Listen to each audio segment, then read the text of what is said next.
É engraçado essa coisa, às vezes a gente pensa assim, pô, já avancei, já superei todas as coisas simbólicas. Eu achava muito isso, ainda mais novo, porque eu ia no CCBB, né? Então o CCBB era um monumento assim distante da gente. Eu já achava assim, bom, superei tudo porque eu venho no CCBB.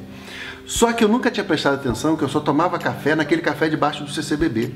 E eu nunca tinha me arriscado a tomar café lá em cima, porque eu pensava, alguma coisa me dizia que lá não era para mim, que eu não tinha dinheiro para tomar café naquilo lá. Só que teve um dia que eu cheguei no CCBB e essa cafeteria de bar estava em obra. E eu falei, caraca, maluco, agora eu vou ser obrigado a ter que gastar um dinheiro, ter que ir lá em cima tomar. E eu tomava café em pé ali, né? Enfim, subi e tomei café lá. Quando eu cheguei lá, eu descobri que o café era o mesmo preço da cafeteria de baixo. Mas eu fiquei com tanta raiva. Falei, meu Deus do céu, a gente acha que já superou alguma coisa, mas olha o quanto a gente tem que superar. Isso está tão internalizado na gente que muitas vezes a gente não percebe isso. Eu sei que a partir desse dia eu nunca mais tomei café lá embaixo, só lá em cima.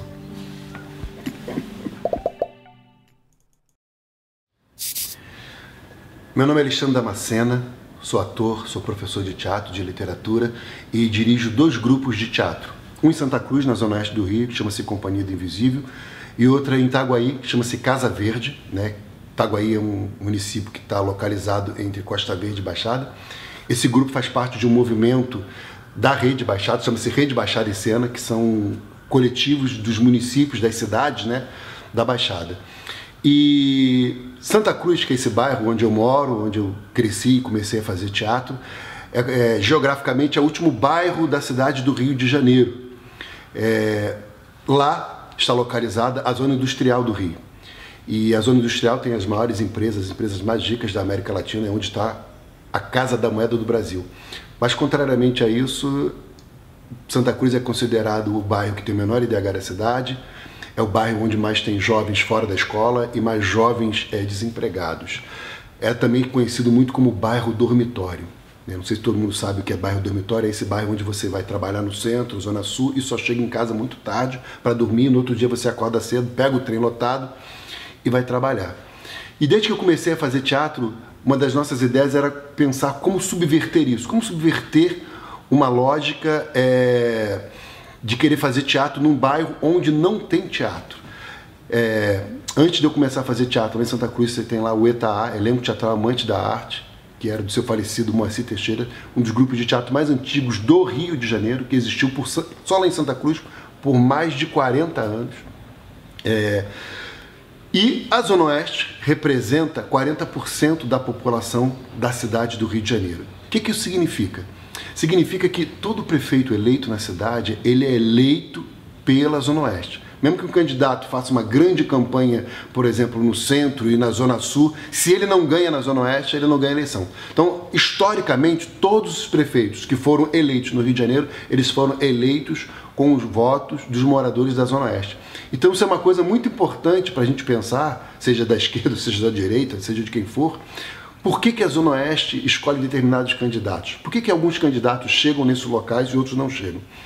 E a questão é o seguinte, que esses candidatos que ganham a eleição, depois, culturalmente, não pensam políticas de cultura para essa região. Então você tem uma região imensa, mas a maioria dos teatros, por exemplo, do Rio de Janeiro, estão entre o centro e a Zona Sul. Você não tem nenhum teatro, por exemplo, municipal na Zona Oeste. Você tem, tudo bem, você tem as lonas, aquelas lonas da Eco 92, que viraram projetos, mas que não são exatamente um teatro. Elas funcionam, elas ajudam, elas dão um respiro. Mas uma das lutas dos artistas da Zona Oeste, por exemplo, é essa questão do equipamento, de existir um equipamento que possa ajudar a fomentar o local. E não só o equipamento, uma das outras lutas que a gente tem também é a questão, por exemplo, da territorialização da verba da cultura. O que significa isso? Não adianta, por exemplo, o prefeito, o secretário de cultura organizar um edital e que ele fale assim, olha, vou fazer um edital e os melhores vão ganhar. Historicamente, praticamente nenhum grupo da Zona Oeste ganhou verba, por exemplo, dos editais do governo. Esses editais, 90% ou mais disso daí ficam entre o centro e a Zona Sul. Então eu defendo que eu acho que o governo deveria pensar um jeito de equalizar isso, talvez pensando assim, olha, ou projetos específicos, de pensar assim, olha, essa verba aqui é para a galera da Zona Oeste, essa verba aqui ninguém coloca a mão, ou essa verba é para o pessoal da Zona Norte, Como pensar isso? um tempo atrás, o outro prefeito fez um projeto chamado Ações Locais. Não era uma verba muito grande, mas que de alguma forma, por exemplo, foi a primeira vez que o meu grupo lá de Santa Cruz ganhou dinheiro para fazer esse projeto. A gente faz um projeto de teatro nas casas dos moradores de Santa Cruz e a gente ganhou uma verba para fazer lá. Então foi a primeira vez, por exemplo, que os atores ganharam cachê para poder fazer teatro. Então, isso mudou nossa vida? Não mudou nossa vida, mas isso ajudou a impulsionar um projeto. A FETAERJ, por exemplo, acabou de fazer agora um projeto, a FETAERJ está administrando a Arena Chacrinha, que fica na Pedra de Guaratiba. Então eles fizeram um projetinho, deram uma verba mínima. O meu grupo, a gente está ensaiando um novo espetáculo, que a gente acabou de estrear, chama-se Casas, e a gente não tinha dinheiro para o cenário. Essa verba entrou num momento importantíssimo que a gente ganhou uma verba mínima e conseguiu fazer cenário. Então, às vezes, pequenas ações impulsionam grupos, né?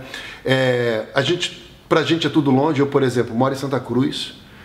Para fazer Martins Pena, eu levava pelo menos 2 horas para ir do centro, né, de Santa Cruz para o centro, para fazer Martins Pena. Então você calcula aí 2 horas, 2 horas e meia para ir, 2 horas e meia para voltar, porque você tem baldeação que você faz de um transporte para o outro, você não tem transporte direto, principalmente dependendo da hora da noite. Então isso você passa às vezes mais tempo dentro da condução do que, por exemplo, dentro de uma faculdade ou dentro de uma escola técnica como a Martins Pena. Então o que a gente vem discutindo é pensar assim, como é que o governo pode pensar uma política pública? Não adianta uma ação específica, mas é pensar assim, política pública que seja algo permanente, que pense na questão dos espaços, que pense no reconhecimento dos grupos artísticos, porque existe uma ideia de que tudo que é feito na Zona Oeste é amador, né? E às vezes o próprio artista também entende isso como amador, porque ele não vive daquilo. Então, há uma questão simbólica de achar assim, eu me profissionalizo a partir do momento que eu vou fazer teatro na Zona Sul. E nem sempre está ganhando dinheiro na Zona Sul, nem sempre está fazendo um teatro dito de qualidade, né? Então eu mesmo fui em cartaz em muitos lugares, preferi ficar fazendo teatro nas casas dos moradores de Santa Cruz, porque ali pelo menos eu estava fazendo aquilo que eu queria. Então esse é uma das questões. Eu participo também da Rede Baixada em Cena, com a companhia de teatro lá de Itaguaí, que é a Companhia Casa Verde. E eu acho que a Rede Baixada em Cena, que é um movimento de coletivos das 13 cidades da Baixada, são mais ou menos 17 grupos de teatro. Esses grupos entenderam que eles tinham as mesmas dificuldades para conseguir verba, para conseguir, às vezes, conversar com o secretário de Cultura e decidiram se juntar. Então a gente resolveu se juntar para criar esse movimento e chamar a atenção. Então a gente já tem 11 anos que existe a Rede Baixada em Cena. É uma rede que se une para fazer mostras, para juntar esses grupos e conseguir chamar a atenção.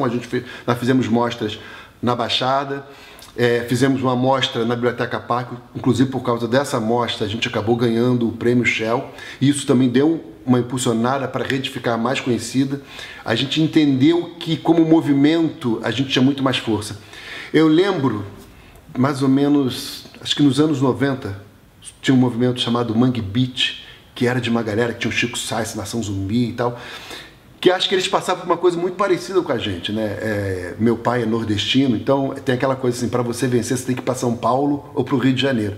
E essa galera, quando criou o Mangue Beat, eles entenderam que eles queriam criar um movimento que não precisasse ir para São Paulo ou Rio, mas que queriam que Rio e São Paulo voltassem os olhos para eles. E é isso que a gente tem tentado fazer, por exemplo, com a Rede Baixada, que é conseguir chamar a atenção para olharem para a gente. Porque, veja bem, por que a gente sempre tem que ir para a Zona Sul e por que quem está na Zona Sul também não pode ir para lá? Porque se é distante de Santa Cruz, que é a Zona Oeste, para o centro, também é a mesma distância do centro para Santa Cruz. Então a gente vem fazendo um trabalho que é de inversão disso. Eu, por exemplo, quantas vezes eu vinha para Martins Pena, tinha vergonha de dizer que era de Santa Cruz, porque todo mundo já falava, é lá depois da Curva do Vento, é o último bairro. E eu descobri no teatro que eu podia ser protagonista. A gente descobriu que a gente podia ser protagonista. Então, em vez de Santa Cruz ser o último bairro, a gente quis inverter isso e transformar Santa Cruz na porta de entrada. E aí eu fui descobrir, através do teatro, a história do bairro. Por exemplo, Santa Cruz tem uma base aérea. Essa base aérea de Santa Cruz tem um hangar do Zeppelin, que só existiram 3 no mundo. 2 na Europa, um no Brasil, que está lá em Santa Cruz, e os da Europa caíram. Tá? O único que está de pé é o de Santa Cruz. Por exemplo, toda a carne que se comia no Rio de Janeiro no início do século XX saía do matadouro de Santa Cruz. Todo mundo já deve, por exemplo, ter ouvido falar dos bate-bolas, né?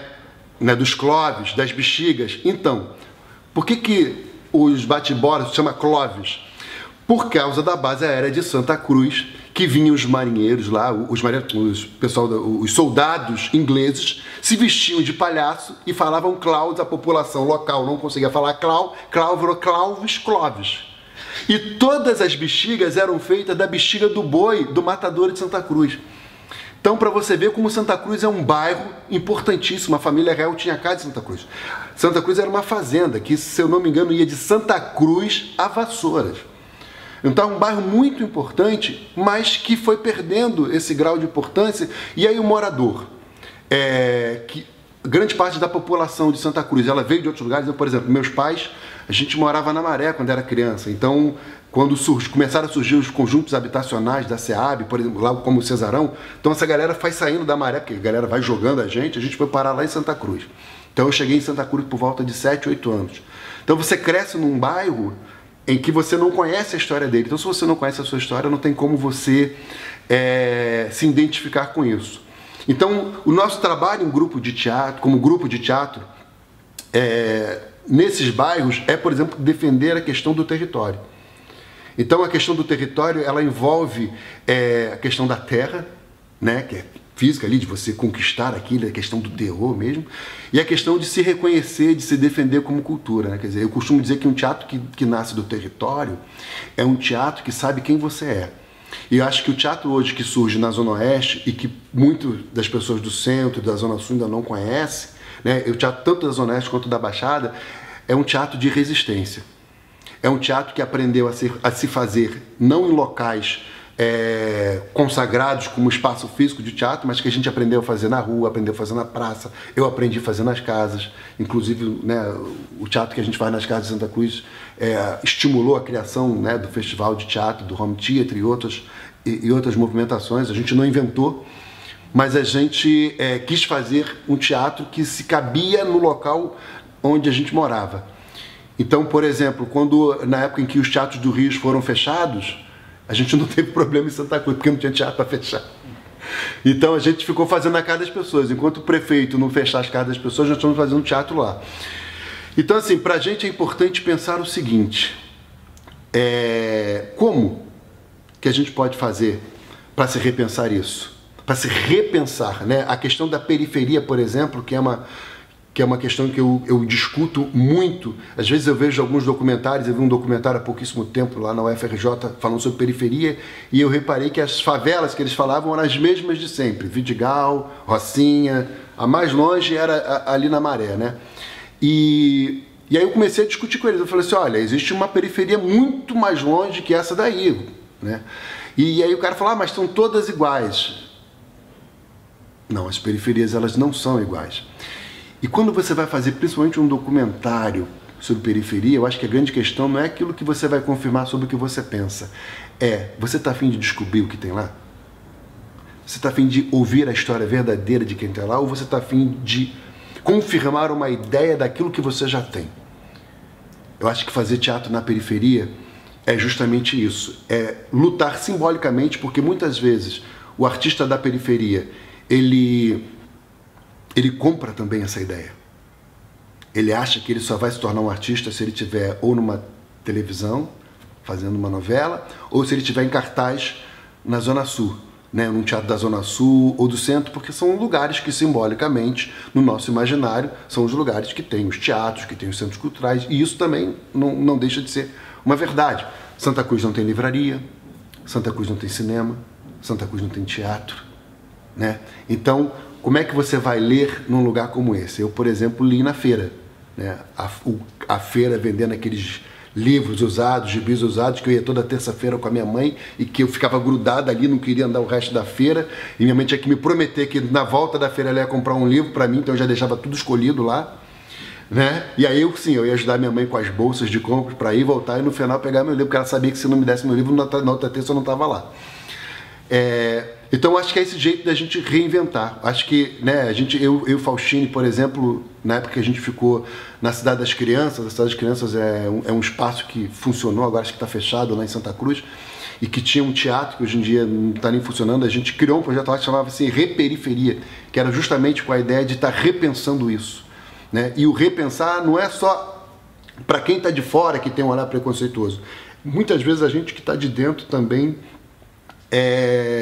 já está condicionado simbolicamente por isso, né?